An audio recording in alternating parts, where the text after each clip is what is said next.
कपड़े धोते समय थापी का यूज करती ना धोने के लिए, वैसे धो दिया कमला हैरिस ने। And they say you're a disgrace. Welcome back बड़ी, सत श्री अकाल, सब वधिया ते कमाल।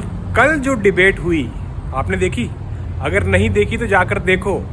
जैसे मम्मी कपड़े धोते समय थापी का यूज करती ना धोने के लिए, वैसे धो दिया कमला हैरिस ने डोनाल्ड ट्रंप को। प्रेसिडेंशियल डिबेट में मेजर इश्यूज के बारे में बात की गई, जैसे इकोनॉमिक इशू, इमिग्रेशन और बॉर्डर सिक्योरिटी का जो इशू था, एबॉर्शन राइट्स में तो वाइस प्रेसिडेंट कमला हैरिस ने जो धोया है ना फॉर्मर प्रेसिडेंट डोनाल्ड ट्रंप को, क्या ही कहने। It was a great night for the people of America, it was a great night for Democratic Party and it was a great night for vice president Kamala Harris. उन्होंने prove कर दिया कि she is the deserving candidate to be the president of United States of America. इसमें अब कोई doubt रह ही नहीं गया। अगर हम बात करें टेलर स्विफ्ट, उन्होंने भी अभी एंडोर्स कर दिया है वाइस प्रेसिडेंट कमला हैरिस और उनके रनिंग मेट टिम वॉल्स को कि मैं उनके लिए वोट करूंगी। तो इस डिबेट में क्या क्या हुआ अभी करते हैं बात। आयो फिर जब दोनों कैंडिडेट एंटर करते हैं और वाइस प्रेसिडेंट कमला हैरिस जाकर जो हैंडशेक किया है ना उन्होंने, दैट शोड कॉन्फिडेंस कि भाई आज नहीं छोड़ूंगी। वो बोलते हैं ना बकरे को पहले खिलाया जाता है उसके बाद उसको काटा जाता है, वैसा ही वाइस प्रेसिडेंट कमला हैरिस ने किया। स्टेज में एंटर होते ही अपना दबदबा बना दिया। डिबेट का पहला क्वेश्चन इकोनॉमी और कॉस्ट ऑफ लिविंग पे था और पहला आंसर दिया वाइस प्रेसिडेंट कमला हैरिस ने। उन्होंने कहा कि मैं अपलिफ्ट करना चाहती हूँ मिडिल क्लास को। मैं बात कर रही हूँ हाउसिंग मार्केट के बारे में। मैं आपको ऑफर कर सकती हूँ, मेरी पॉलिसीज़ हैं जिसमें child tax credit up to $6,000। मैं जो स्मॉल बिजनेसेस हैं उनको $50,000 का टैक्स क्रेडिट देना चाहती हूँ। उन्होंने हर वो बात की जो कि लोगों को वो पॉलिसीज़ में ऑफ़र करना चाहते हैं। फिर उसके बाद अपने अपोनेंट पे उन्होंने दावा बोल दिया कि ये बिलियनियर के लिए, जो डोनाल्ड ट्रंप है, वो बिलियनियर्स के लिए टैक्स कट ऑफ करना चाहते हैं। Sales tax up to 20% nationwide लगाना चाहते हैं, जिससे मिडिल क्लास फैमिली सफ़र करेगी। मिडिल क्लास फैमिली $4,000 एक साल में ज़्यादा उनको अपनी पॉकेट से निकालना पड़ेगा। ये मिडिल क्लास फैमिलीज़ के लिए बहुत ही ख़राब होगा। बारी आती है डोनाल्ड ट्रंप के आंसर की। वो कहते हैं कि मैं टैरिफ लगा रहा हूँ अदर कंट्रीज़ पे, जो भी प्रोडक्ट्स इंपोर्ट होंगे। फॉर एग्जांपल चाइना पे तो वो 60% का टैरिफ लगाना चाहते हैं, बाकी कंट्रीज़ में हो सकता है 10%, 20%। लेकिन इसका नुकसान ये है, इकोनॉमिस्ट बोल रहे हैं कि अगर हम दूसरी कंट्रीज़ पे टैरिफ लगाते हैं तो जो भी प्रोडक्ट की कॉस्ट निकल कर आएगी, that cost will be pushed to the consumer. मतलब यहाँ की आम जनता को उस कॉस्ट को भरना होगा। एग्जाम्पल, अगर पहले एक प्रोडक्ट $4 का मिलना था तो ये टैरिफ लगाने के बाद हो सकता है वो प्रोडक्ट $6 का मिले। तो भरपाई कौन कर रहा है? यहाँ की आम जनता। इसीलिए ये टैरिफ एक नुकसान है आम जनता की पॉकेट पर। डोनाल्ड ट्रंप का कहना है कि मुझे इन्फ्लेशन को कम करना है। इनके आंसर में लोगों के लिए ज़्यादा कुछ था नहीं, तो इन्होंने क्या किया, इन्फ्लेशन के बाद सीधा जाकर इमिग्रेशन का पॉइंट डाल दिया। जब एक चालाक इंसान को क्वेश्चन का आंसर नहीं आता तो वो उसका आंसर देते हैं जो उनको आता है। तो वैसा ही फॉर्मर प्रेसिडेंट डोनाल्ड ट्रंप ने भी इस टाइम किया, सीधा इमिग्रेशन को जोड़ दिया इकोनॉमी के इशू पे। ये बोलने लगे कि millions of people border cross करके हमारी कंट्री में आ रहे हैं, अफ्रीकन अमेरिकन की जॉब्स ले रहे हैं, हिस्पैनिक लोगों की जॉब ले रहे हैं।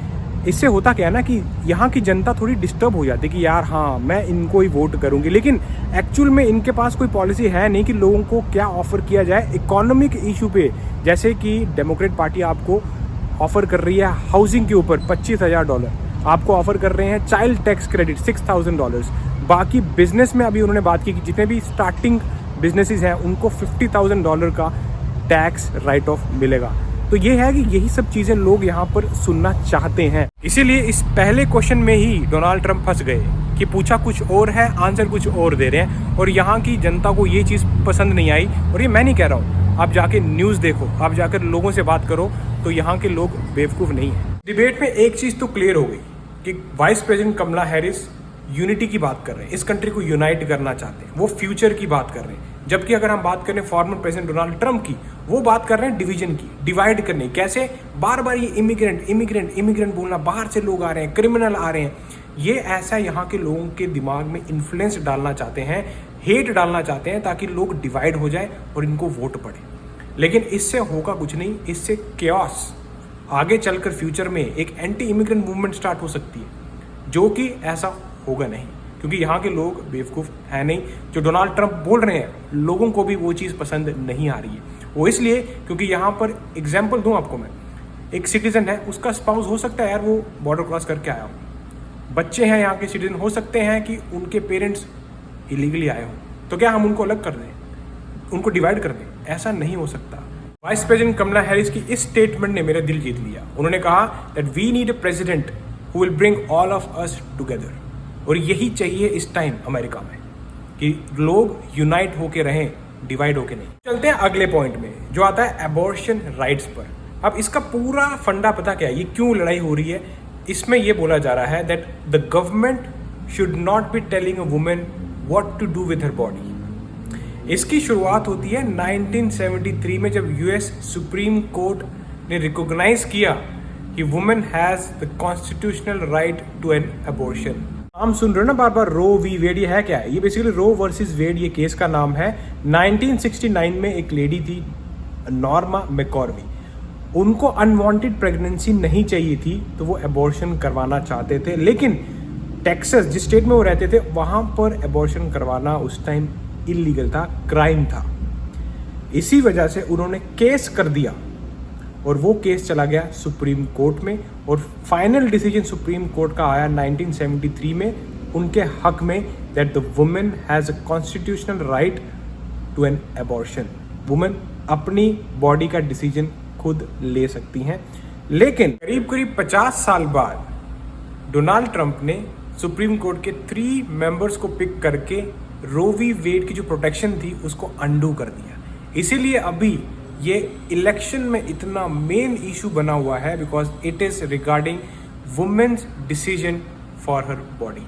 Government and Donald Trump certainly should not be telling a woman what to do with her body. इसमें वाइस प्रेसिडेंट कमला हैरिस ने बहुत ही स्ट्रॉन्ग पॉइंट रखे, मतलब तहस नहस कर दिया farmer president Donald Trump. Finally बात आती है इमिग्रेशन की, जिसका डोनाल्ड ट्रंप वेट कर रहे थे, और इसमें वाइस प्रेसिडेंट कमला हैरिस से पूछा गया कि आपने अभी रिसेंटली जो है एग्जीक्यूटिव एक्शन लाए, आपने असाइलम के बारे में उसको रिस्ट्रिक्ट करने की बात की, साथ ही साथ बॉर्डर पे जो है वहाँ पे ज़्यादा सख्ती कर दी कि ज़्यादा लोग अब जो है क्रॉस नहीं करेंगे। अगर एक लिमिट रख दी, जैसे 1500 लोग अगर क्रॉस करते हैं कुछ दिनों में, तो उसके बाद बॉर्डर बंद कर दिया जाएगा। इस तरह की लिमिटेशन लाएगी, पर ये पहले क्यों नहीं किया गया, उनसे क्वेश्चन किया गया। तो उनका आंसर ये था कि हम लोग बॉर्डर सिक्योरिटी बिल लेकर आए थे, कांग्रेस में लेकर आए थे, लेकिन फॉर्मर प्रेसिडेंट डोनाल्ड ट्रंप ने अपने दोस्तों को फ़ोन करके उस बिल को मार दिया।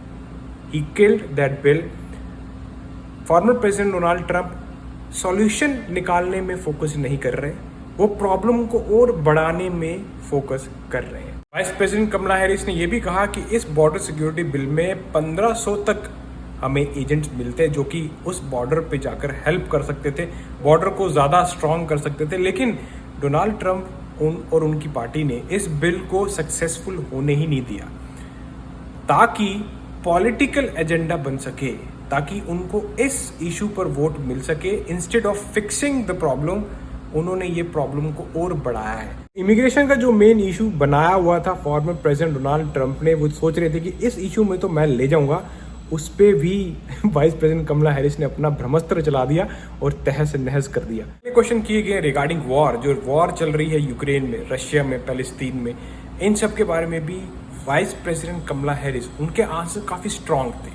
काफ़ी लोगों को एक मैच्योर आंसर मिले, जबकि दूसरी तरफ जो आंसर मिल रहे थे कि भाई जब मैं प्रेसिडेंट बन जाऊंगा तो उससे बनने से पहले ही वॉर खत्म हो जाएगी।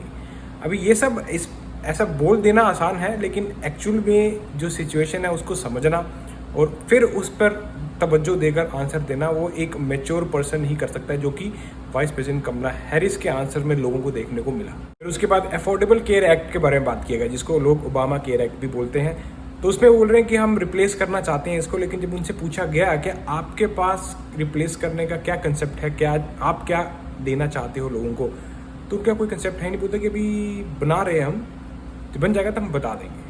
So just a yes or no, you still do not have a plan? I have concepts of a plan.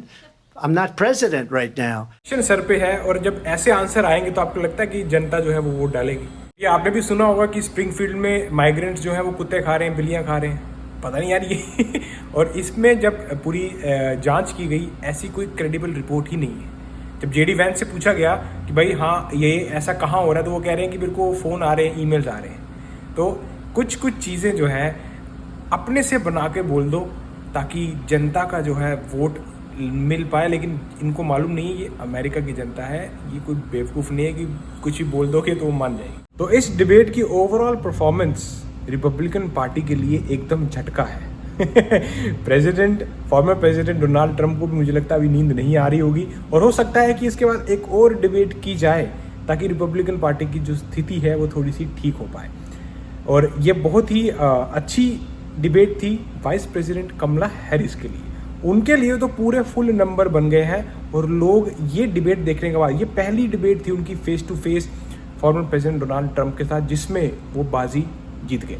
अब मिलता हूँ आपको ऐसी किसी इंटरेस्टिंग वीडियो में नेक्स्ट टाइम। अनटिल देन शको फटे। और हाँ, काफ़ी लोग पूछते हैं कि सर किसको वोट डालना चाहिए, अब तो डाउट ही नहीं है यार, कमला हैरिस।